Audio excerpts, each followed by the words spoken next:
వేరే వాళ్ళది రాదు, అది మాది ఎయిర్ ఛానల్, మాది ఎంత శాటిలైట్ ఛానల్ అమ్మా. 2-3 కార్లు ఉండేనే మాట్లాడినా.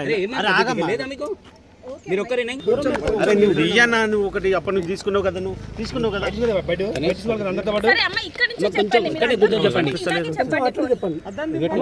స్వామి కొంచెం దించండి స్వామి ప్లీజ్, అర్థం చేసుకుని మేము మీ గురించి వచ్చినాం కదా.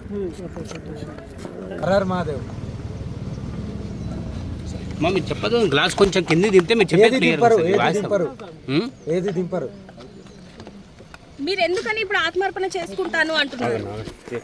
మీరు 2 గంటలు అయింది కదా ఇక్కడ వచ్చి, చాలా సేపు అయింది కదా. ఇప్పుడు నెక్స్ట్ సెకండ్ వెళ్తుండ్రు. నెక్స్ట్ వేరే గుడికి వెళ్తున్నాను. ఆల్రెడీ నాకు ఆజ్ఞ వచ్చింది, నేను ఎక్కడేం చేయాలో అక్కడ అదే చేస్తాను. ఈ పెట్రోల్ ఎందుకు పెట్టుకోరు మీరు? అది నా ఇష్టం.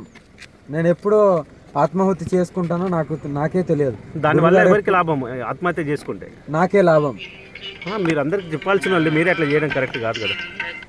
మీరు చెప్తున్నారండి, మీరు చెప్పేది ప్రజలకు చూపెట్టడానికే వచ్చాం. మీరు సనాతన ధర్మాన్ని కాపాడుతాను అంటున్నారు, మళ్ళీ ఇప్పుడు ఆత్మార్పణ చేసుకుంటాను అంటున్నారు. మరి ఎవరు కాపాడుతారు? అమ్మా చెప్పండి.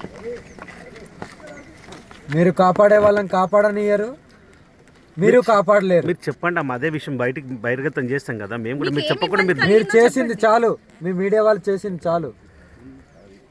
లాస్ట్ కోసం మీడియా వాళ్ళనే అంటున్నారా స్వామి? మేము మీకు అనుకూలంగానే మాట్లాడుతున్నాం. మీరు ఏదైతే చేస్తున్నారో మేము అదే కదండి మేము చూపిస్తున్నాం కూడా.